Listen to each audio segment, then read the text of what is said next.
Welcome to the Honeymoon Mindset podcast. Even with kids, you can have a honeymoon mindset. We are your hosts, Kimberly Mullen. and James Deppa. Welcome to another episode of Honeymoon Mindset. I hope everyone's doing well. Fall is in the air, lots of change. How do you handle change? How do you deal with change? A lot of us get stressed out. A lot of us have a hard time. So what do you think that does to kids when you deal with change? We have our co-host, Kimberly, here with us again. How are you doing today, Kimberly? Wonderful. How are you? I'm doing quite well, thank you. Great. Great. So we're talking about change and constant change. And one report I read said there is two types of change: major change and minor change. Major would be like big incidences like divorce, marriage, new child, death in the family. And minor change would be like going to a different school in the same district, different changes in your schedules or work schedules and stuff. Do you agree with that? I do, James. I do think there is a difference in a huge, major, disrupting life change, and then these casual ones, like you were saying, like a little change in schedule or, that you can more easily adjust to. Because I know you have said on the show before your family travels a lot. How do your kids handle travel? Change? So my kids are quite used to it. Our lifestyle is definitely different than most, and we do have constant change because of our traveling lifestyle. We're constantly in a new place. It might be twice a week we're in a new place. We might actually, quote unquote, settle down for a few months at a time, which is nice. Yeah. But yeah, it's still an adjustment for them, even though they're very used to it. It's still having to make friends at new campgrounds and then, having to say their goodbyes again. And we actually just decided that now is the time we're going to start settling down. Mm-hmm. And we got a permanent spot for now in a campground we love. And it's like a little neighborhood, and the kids are making friends, just like they wanted to have some permanent friends. That's good. And we can start looking into getting them into local activities and stuff like that. But, as much as this is what they wanted, this is the change for them, because they're used to constantly moving. Right. And it's kind of the opposite for my kids, where they're used to having constant change, so not having change is an adjustment for them. But along with that, Daddy started going to a job again, whereas he was home for a very long time, and the kids got very used to having him around. Mm-hmm. And so that is a huge adjustment for them. It's kind of more under the minor changes, but it's still a big adjustment to have Daddy gone 4 days a week, all day. Right. And I've been noticing the emotions coming out with that for sure. Mm-hmm. Whereas my oldest is kind of feeling a lot of sadness because as much as she loves to travel, and as much as she wanted to be stable, she did also very much love the traveling, so that's different. And having Daddy gone all the time is bringing up kind of abandonment things. Like, not that he's abandoning her, but Grandpa died this year. Our dog died this year. And that's coming up a lot for her again. It's been just over a year since Grandpa died, and our dog died probably about 6 months ago. But that's all coming up again because of these changes. And then my middle, it's coming out differently. It's coming out more as fear. Some bad dreams, separation anxiety. And I'm sure that's because daddy's gone. And she's like, okay, mommy, I need to stick close to you so you don't go anywhere. That And he constant, comes home every night, but, it's something different for them. that normal. Yeah. Just like, It's a new. yeah. Do you think there's good change or bad change? Or a difference between the two? Or is change just change? I think, of course, there's definitely good changes. Like, they wanted to be settled down, so they're happy about that, and they're happy that they've made some friends in this campground. But whether it's a good change, something they wanted, something they hoped for, or if it's, a change that they didn't want, either way, it's going to bring out emotions. Right. And that can be very subtle. Right. Right now, it's pretty obvious in both of my girls' cases, but there are definitely times in the past, and I've talked to many friends about this who have children, and sometimes it's really subtle. You have to really know your kid to understand what's happening with them and what's going on. Right. So you mentioned, as you're talking about your girls, about some of the stuff you noticed. So what are some of the other signs that would show or present themselves potentially that we may not realize, or maybe a sign that they're struggling with a change or changes? Yeah, because it can be at a very unconscious level, and they may not even know that they're having any emotions around it. And it can come out in such subtle ways.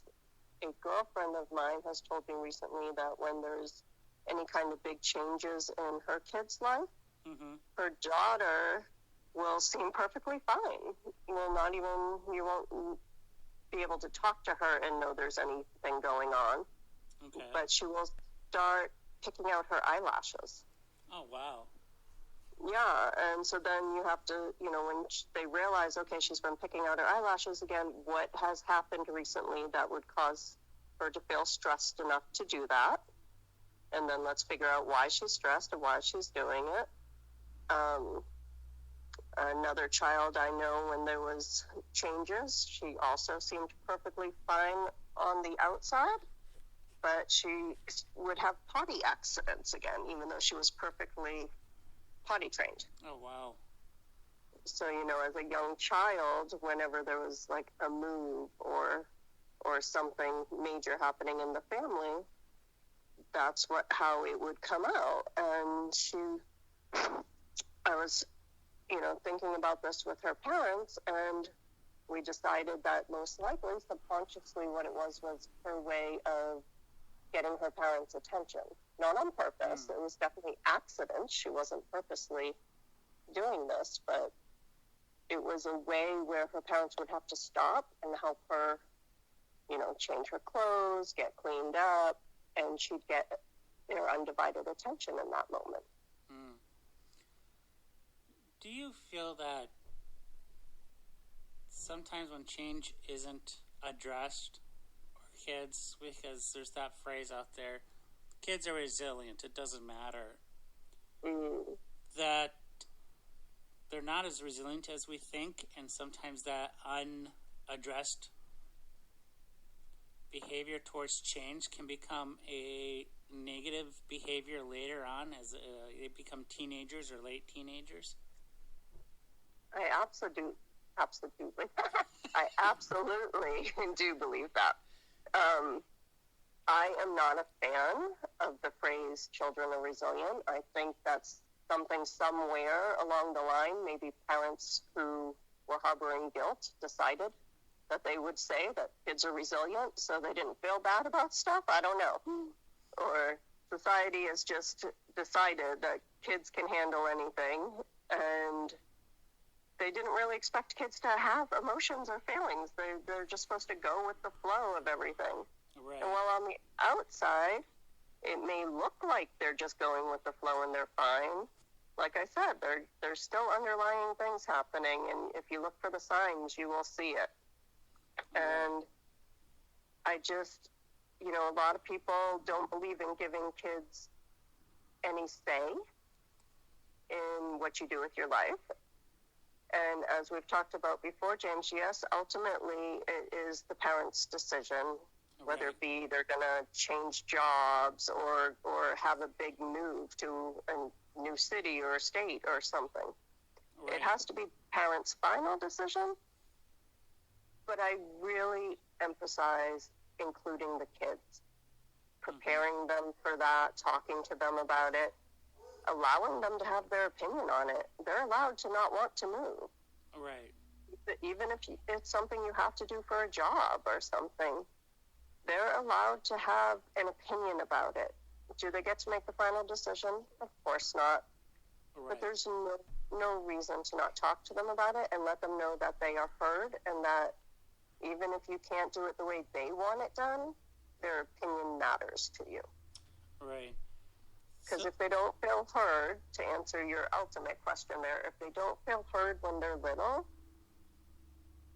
that elsewhere when they're teenagers and they're going through all these inner changes with their hormones and all these things, and they're going to seek a group to belong to because they didn't feel like they belonged at home, their voice didn't matter. They're going to seek those groups to belong to. And you don't know if it's going to be a group that you would approve of or you want your kid hanging around. Right. Yeah, it makes sense. I mean, hearing you talk, and that question just came up to me like an epiphany, and it's like, no, and I agree. Resilience, kids aren't as resilient. They're human beings. They have thoughts and emotions just like adults do. Absolutely. And they have the same full range of emotions. They just don't know how to express them or even understand them. Right. And, or given sometimes the opportunity, because the other phrase that popped in my head as you were saying that is, kids should be seen and not heard. Mm-hmm. You know? So if they're not supposed to see and be heard, then what's the point of them being resilient? That doesn't mean they're resilient. It's... Right. You know? Our society, they just haven't been allowed. Right, and that's where I agree. Our society has it backwards and messed up. Yeah. Kids do need to have outlet, just like when we had our episode on dealing with kids' emotions. Mm-hmm. If these kids don't, and like you said, they're going to find other ways to feel normal in all this change, to feel accepted and listened and heard, and yeah, they can fall in a group that is quite questionable, even to society standards. And what are you going to do now? You got a lot of work ahead of you. Exactly. And they are not going to come to you when they find themselves in troubling situations because you haven't built that trust with them. Right. That they can come to you and they can talk to you about anything that's going on and how they feel. So when your kids have said no, they don't like a decision that you and Matt had made, but yet you still talk to them, do they still feel okay with it even though they're not happy with it or agree with the decision? Overall they do, yes. I mean, they will express, maybe in the moment when they realize they're not getting quote unquote their way, what they had hoped would happen. In the moment, they might believe, you never listened to us, we don't matter, something like that. But when they calm down, they always, especially my oldest, can always come back and be like, I'm sorry I acted out. I know you're doing what you feel is best. Because she hears me as much as I hear her. Right. And I will tell her, or any of my kids, your opinion matters very much to me. Like when we have a major life change, we will bring the kids into it and we will sit down and we will make pros and cons lists and everybody gets to add to it. Right. That's It's good. not just mom and dad sitting here going, well, these are all the good reasons and these are all the bad reasons.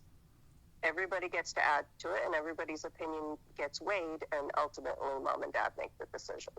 Mm-hmm.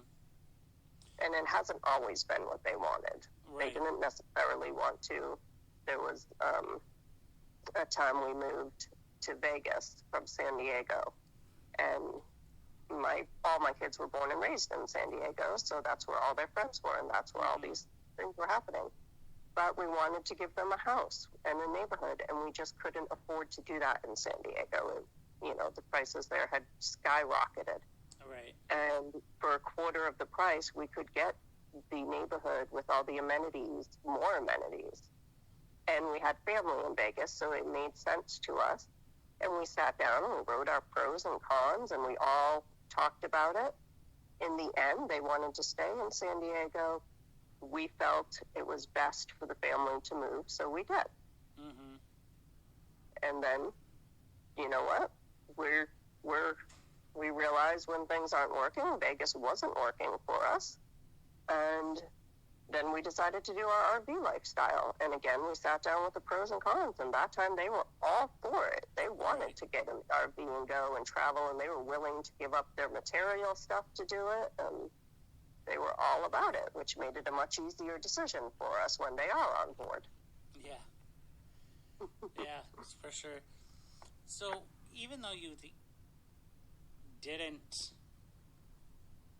always follow their input or their opinions, Mm-hmm.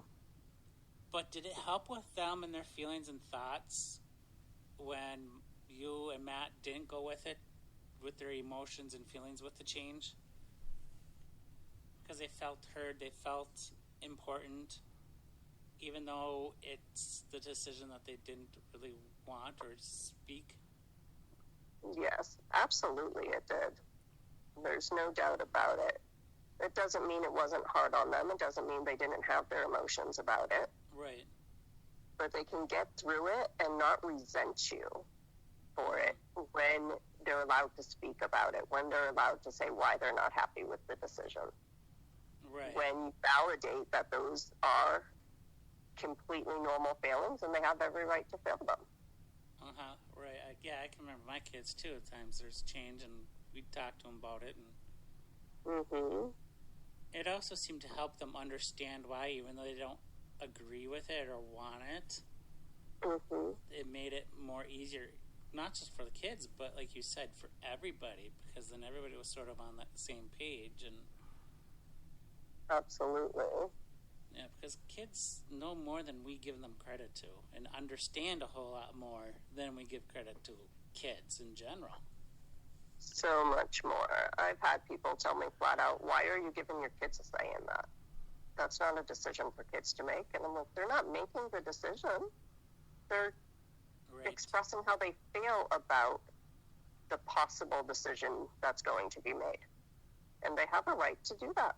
Mm-hmm. I mean, I've had people tell me I give my kids too much power. I disagree. Wow.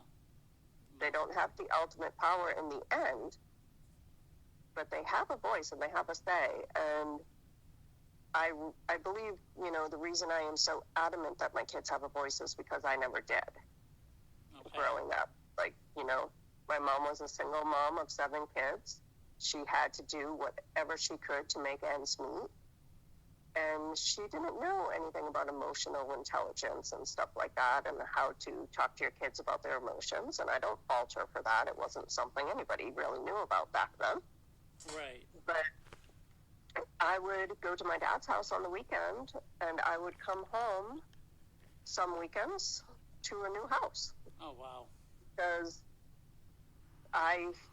my mom, being a single mom of 7 kids, had a hard time making the ends meet, and by the time I was 12, we had moved 13 times. Oh, wow.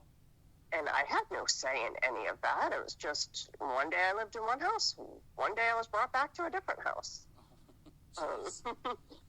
And I mean, they may have I'm sure I knew when I went away for the weekend that I would be dropped off at a different house, but I had no say in that whatsoever. Right. And that was really hard on me. And I never got to express how it made me feel. Like, nobody, that's fine. She didn't have any choice in the matter. But nobody, sat me down and said, how does this make you feel? Right. I know you're losing your friends in that neighborhood, and you're going to have to start over with new friends again this year. Or maybe you're even switching a school because you're in a different district now, Right. It was just, I was expected to just go along with it and be fine with it. Right. And if I expressed any anger over it, then, I'd get in trouble for that. Mm-hmm. How is it different than unexpected change? Let's say like a death or a new child all of a sudden here moving to a completely different town or divorce. How is that different than something you can prepare your kids for versus unexpected change? Yeah, definitely it's a lot harder when it's something unexpected. When, you know, a death in the family occurs, for sure, that's completely, you know, even if you know somebody's ill, it's still earth-shattering change for them to actually pass. So whether it's sudden or you know it's coming, when it actually happens, it's just not something you can prepare for. No, and it's not.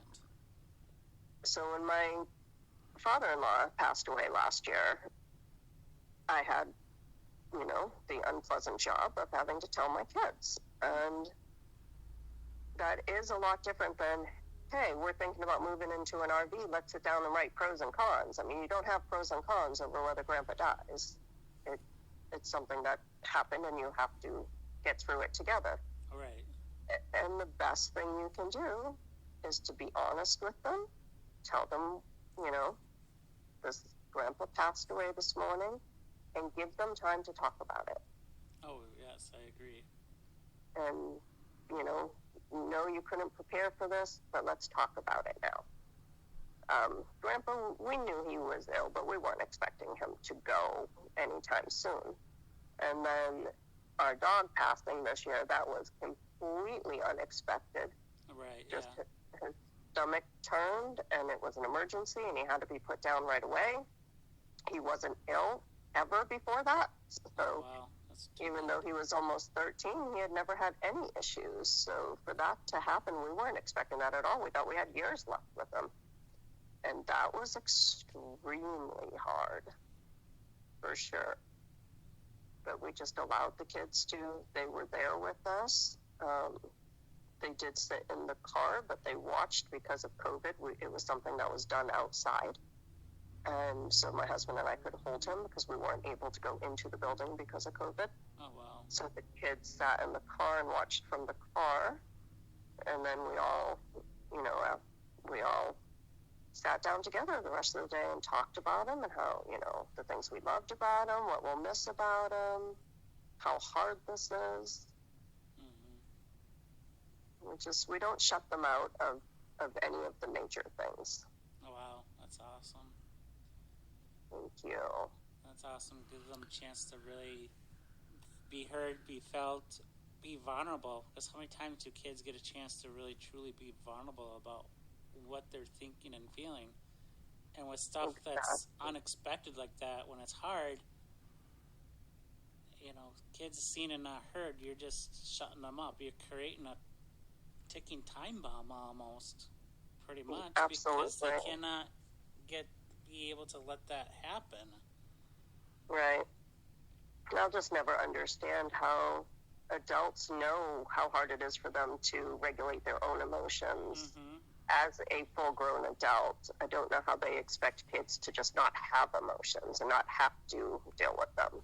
Right. Yeah, I know my uncle, he just passed away in January, February of this year, too. Oh, wow. You know, I was there. Parents said, hey, we need help. They're going to send him home in hospice to help take him there, but they have to, before they let him go home, he's like, we need to have a certain amount of people lined up to help care for him, watch for him and stuff, or be with him. And it's like, yeah, sure. I dropped everything, went and helped, and first night I was there, it's like I knew he was passing. It's just, it was hard, and it was when my grandma passed, I was fine because I had closure and everything. And with my uncle, I had closure and stuff too, but it was something that haunted me for almost 2 or 3 weeks after he passed away and after the funeral. And it's like, wow. You know, yeah, I knew he had sick, I knew he had cancer, and I mean, yeah, like you said, you never expect it. Even when you do know it's going to happen, it's sure. And how are kids supposed to process information like that? Especially like you said, a loved pet. Pets are part of the family, no matter what. Absolutely. I had that dog before I had kids, so they grew up with him. Yeah. And then if there's a That loved one, like you're talking about your father-in-law and their grandpa. mm-hmm. Oh, yeah. They were very, very close with Grandpa. Yeah. So And that they is probably knew very he was sick and struggling, but yes, it's always unexpected no matter what. Yeah, for sure. It's hard. It's really hard. So is that a one-time check in, check out, we're done, or is this something with change and constant change that we always need to be checking in or be watching for signs or something to check in? Always need to be watching for signs. If you notice any signs, you may not know exactly what's causing it, because maybe you didn't have a recent change, but you're seeing them, doing the little things that, maybe they're eating less or emotionally eating. Maybe they're picking out their eyelashes, having accidents, whatever it is. Sit down with them. Like, I've said on many of these podcasts, I teach my kids about the unconscious mind and being able to ask themselves questions to get to the deeper answers. Right. And sit down with them and be like, I noticed you're acting out in frustration and anger lately. What's under that? What's going on? Why are you feeling this way? And you're usually going to right away get, I don't know.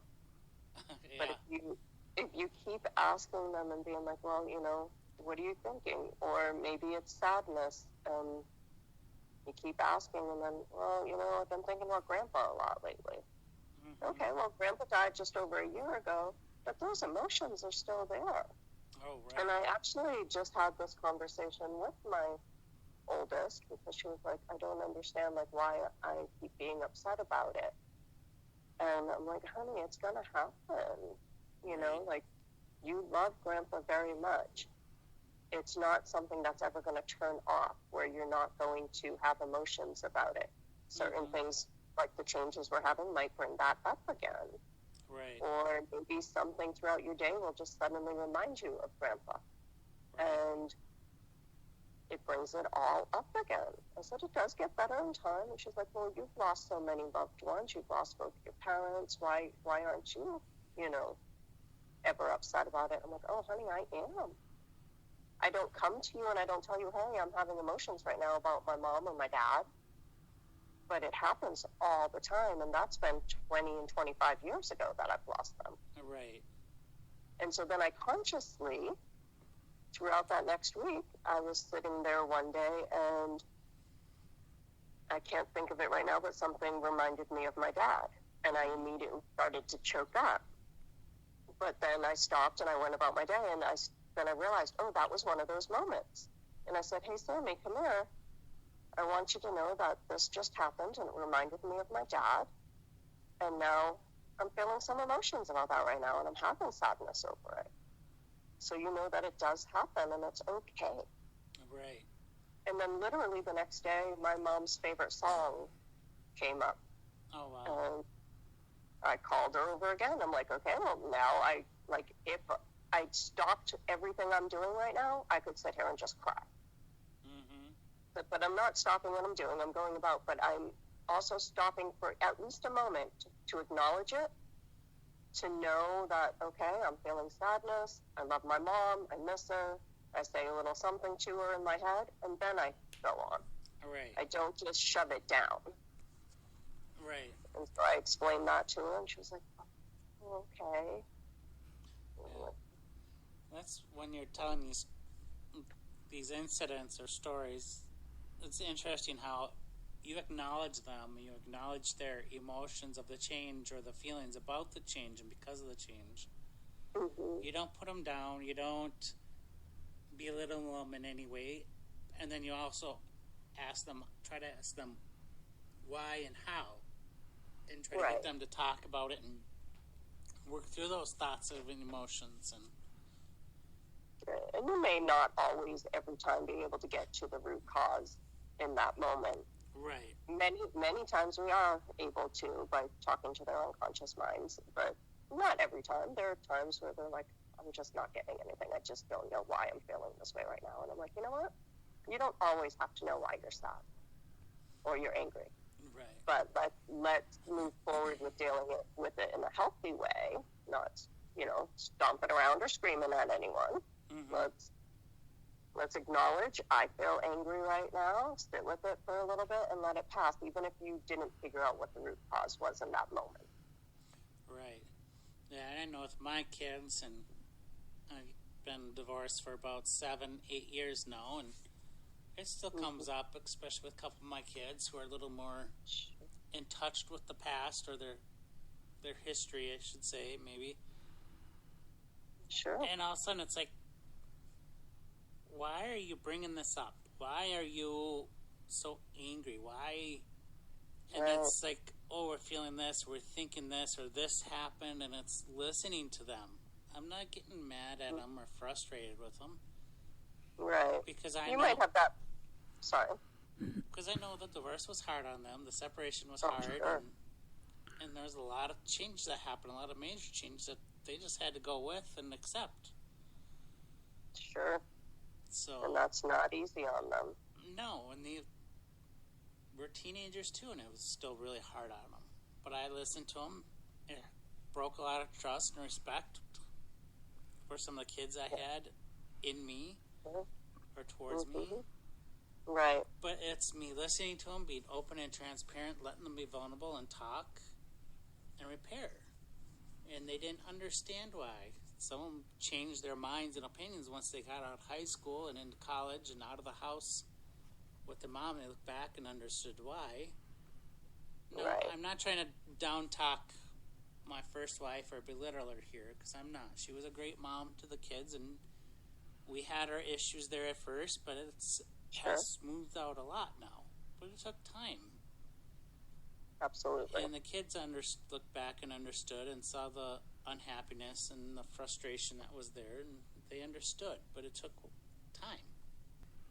Understandable. I mean, and I love that, it's 7 or so many years later, and you still allow them to have feelings about it and talk about it. They're never not going to have feelings about it. Right, and that's versus checking in. Sometimes what we think are huge changes or big changes that would affect us for a while, and it doesn't affect our kids. But yet there's little things, and it's the little things that are the biggest concern, or the littlest change is the big thing that's bothering them. I think of that one story you told about your daughter's birthday and how that affected you for, 3 years or whatever?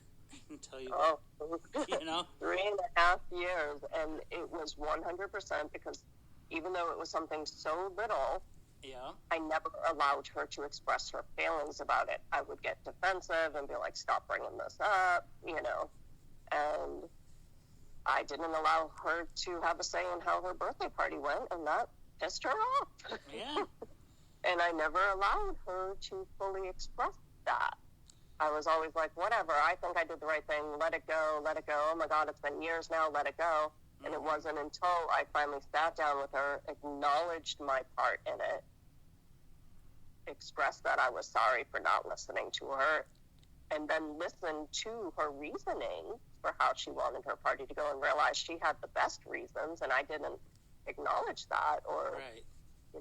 And it wasn't until then that she was able to finally let it go and not bring it up anymore, or if she does bring it up, she brings up good memories about it. Right. Yeah, so even a small change can have a more impact on kids than the big ones. We don't know, and that's why you said, you're constantly checking with your kids and paying attention to the signs. Right. And letting them talk, be vulnerable, as we said. What are some of the signs that we need to keep an eye out as we go through and as after changes happen, constant change? Because we're always in constant change now in society. Change is so much. For sure. Or so fast. Definitely. How do so fast. Yeah, what are some things that we need to keep a lookout, you think? I know you said the unusual behaviors with the plucking of the eyelashes, or the bedwetting or wetting again. Right. What are some other things that you think we should keep an eye out? A lot of fluctuation in emotion.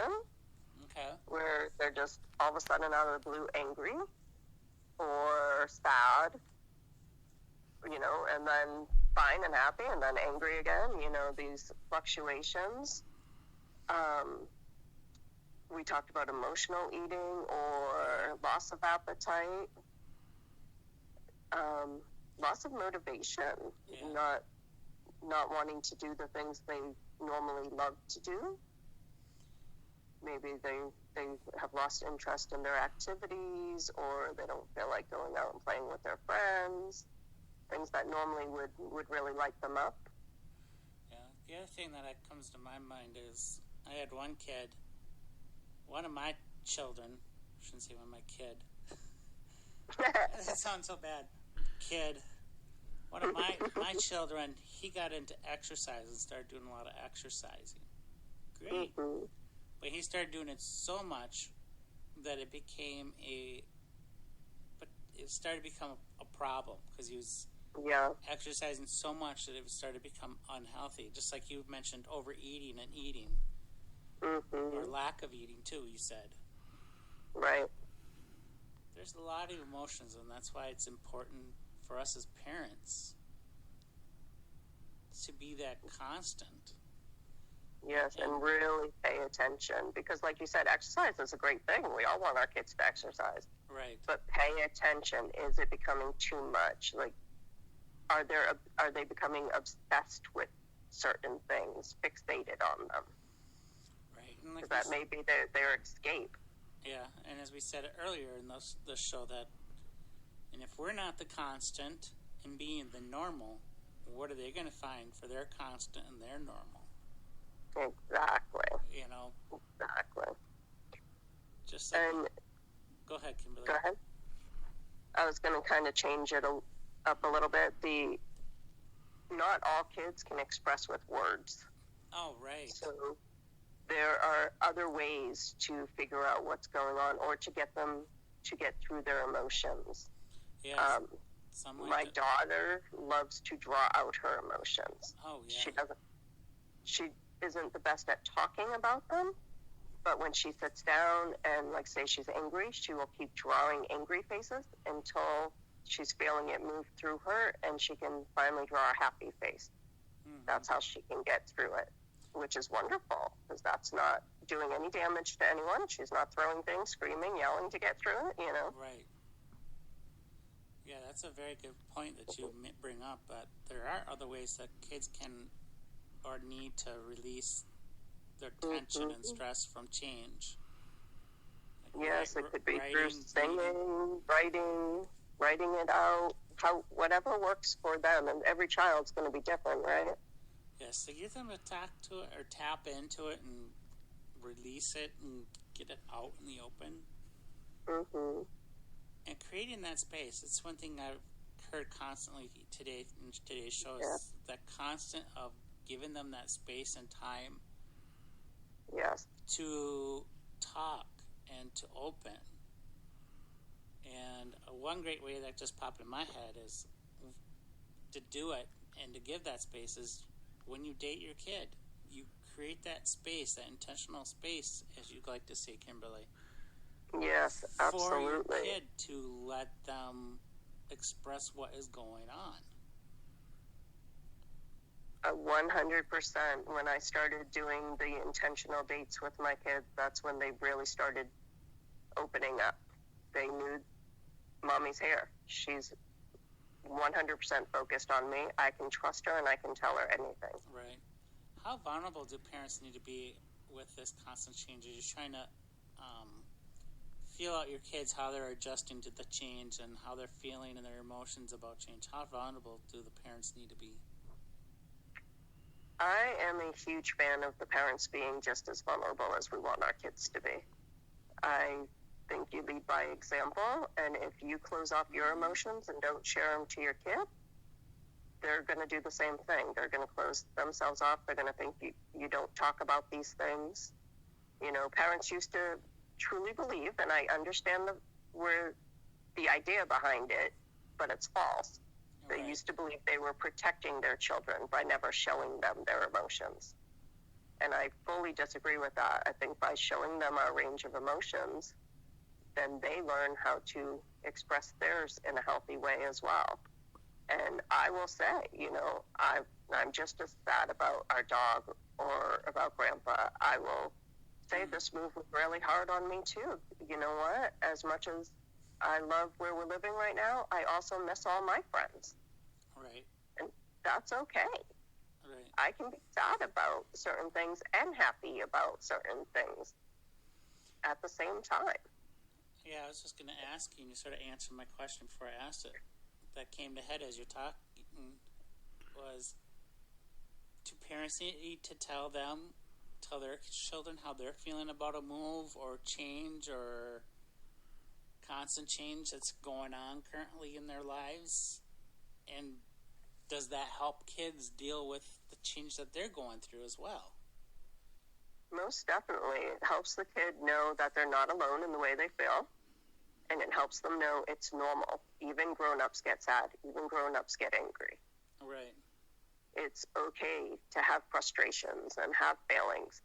And, you know, I am very honest with my kids. If they come up and they see that I have tears in my eyes and they say, you know, Mommy, you're sad. What's wrong? If it's something that I really can't talk to them about, you know, it's not appropriate for them to talk about, I'll tell them, you know, Mommy's sad today. I'm going through some things. They're adult things. Thank you so much for noticing how I feel and offering me a hug or whatever it is they want to do to help me through it. If it is something I can't explain to them, then I definitely explain it to them. Like, oh, I just, you know, started thinking about my mom right now, or, you know, started thinking about this, that, or, you know, whatever's appropriate for them to know about. Right. Then I will definitely share it. Yeah. And here's the thing, like I said, with the parents who believe they're protecting their child, if the child comes up and you have tears in your eyes and they say, oh, you're sad, and you say, oh, no, I'm not, because you're protecting them, quote unquote, what you're really doing is losing trust with them. Right. And not just with them not being able to trust you because you weren't honest in that moment. They're not going to trust themselves. And I know we've covered this before with the emotions, but right. They're going to be like, okay, well, Mom has tears in her eyes but says she's happy. Now I don't know what to trust about my instincts because I was sure she was sad. So I guess my instincts weren't correct. And they're not going to learn how to follow that instinct and guide them to life in such a healthy way. Right. And the other thing, when you're talking about when you can't explain how you're thinking and feeling towards your kids, there's times where I don't know how to tell it or tell them. So I say, please be patient with me. I don't know how to tell you this or describe it.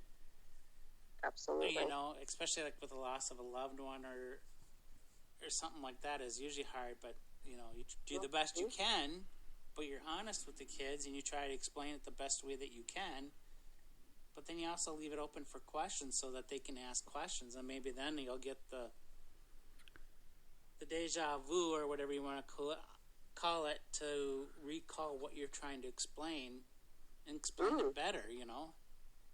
Yeah, definitely. Because I remember with my kids, there's times where I don't know how to tell you this. Right, so I can't put it into words. Yep, I'm just going to do the best I can. And when I'm done, you guys can ask me any questions you want, and I'll try to explain it better once I hear your questions. But here's what it is. And then I tell them, and then they ask questions. So I love that. I love that you give them the space to ask the questions. Yeah. That's huge. Yeah. But the other thing I think that we repeatedly say on this show with Honeymoon Mindset for Kids is you cannot listen with your brain. We cannot solve it. We cannot be analytical. You're dealing with emotions, your emotions.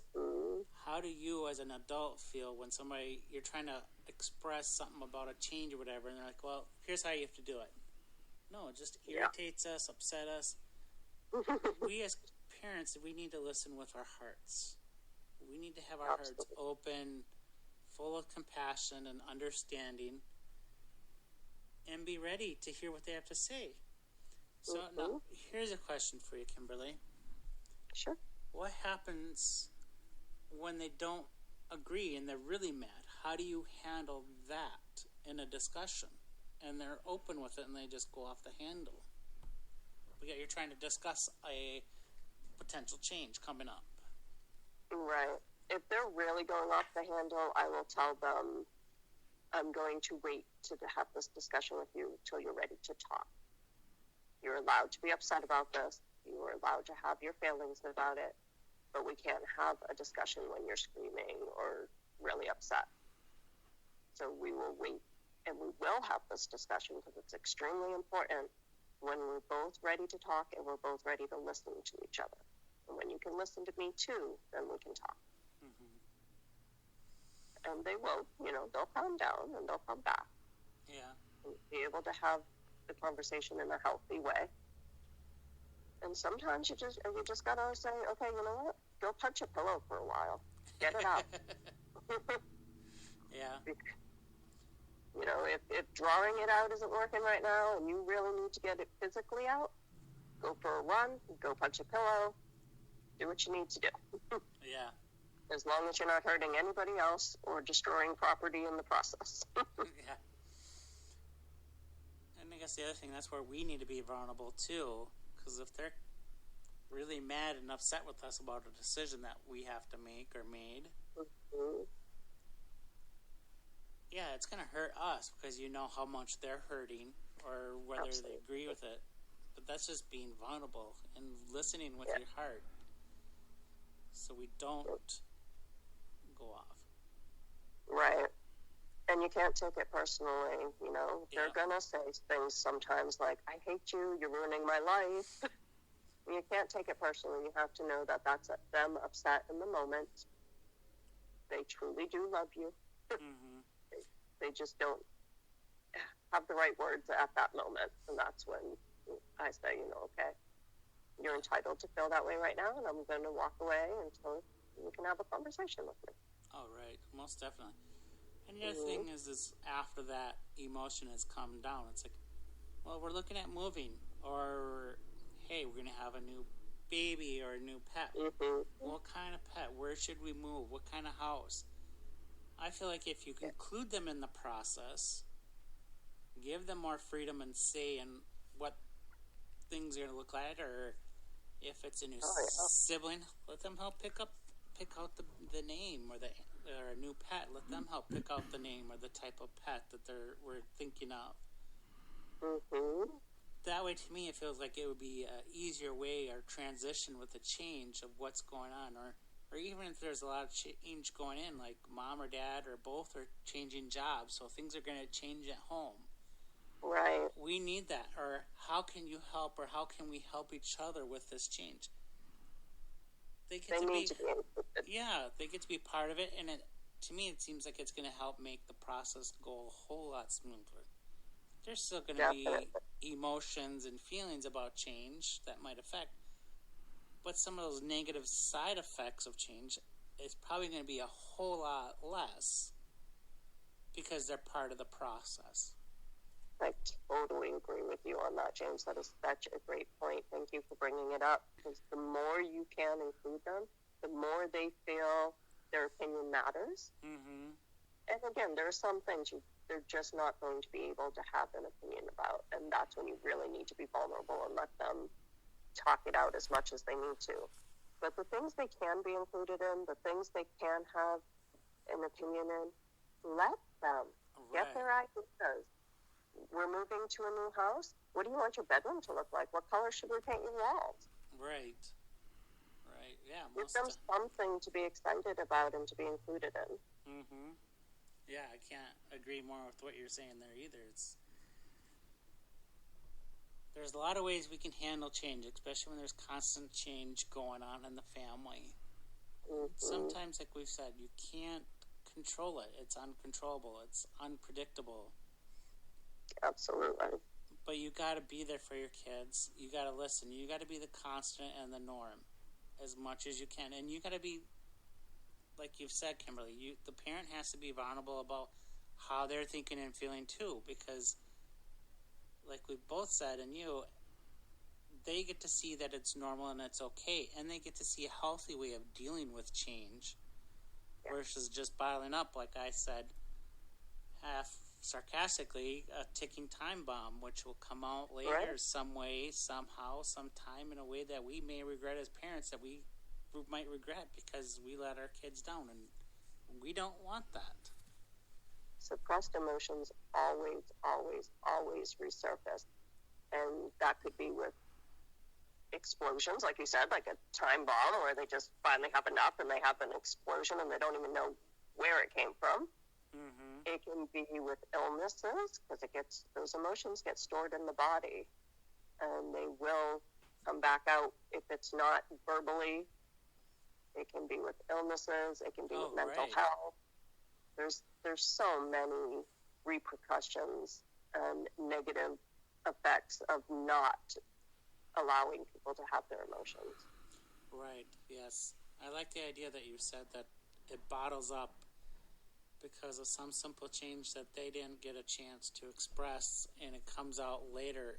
And illness is another one that you hear a lot of people that they are feeling, and then once they deal with it, they start to feel so much better later on. So much better. The body-mind connection is so real and so strong. It's fascinating, and it's scary because of those reasons we said. If you don't know how to deal with your emotions, they're not going away. They're coming out one way or another. Yep. So before we wrap it up, Kimberly, anything else you want to say about constant change with kids? I just truly believe the more you allow them to talk about their failings, the easier it's going to be to deal with. They absolutely are not perfectly resilient little beings.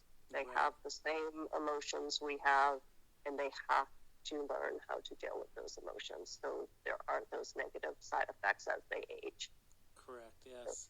It's the biggest thing you can do, whether it's constant change or a sudden change. You have to listen to them. As we always say, just listen to them. Let them have their feelings. Let them express those feelings. Let them have their opinions, whether you agree with them or not. And like we said, even if they don't end up getting their quote unquote way, they're going to get through it easier if they know they've been heard. Right. And when they don't, when they don't get their way after the change has been made, being there to help them through it is going to help out too. And what were you going to say, Kimberly?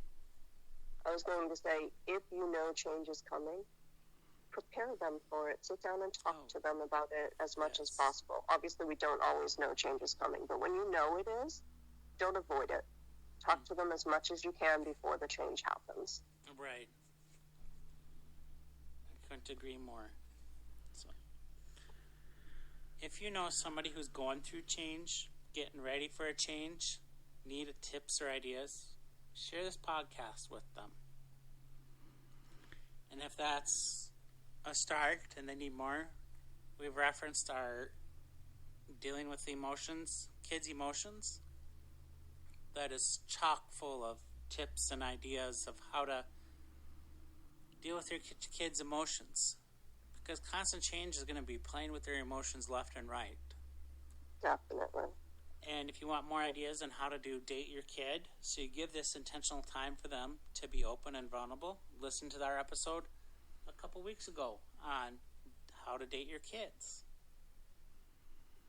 Because when we are vulnerable and we listen with our hearts and listen to kids and treat them like human beings, like we want to be treated, they will be open up and you can have a honeymoon mindset with kids. So I love it. I love it too, Kimberly. So thank you for being on the show with us today, Kimberly. Thank you for having me. I appreciate it. And I'll let you have the last word and send us off for another week. Okay.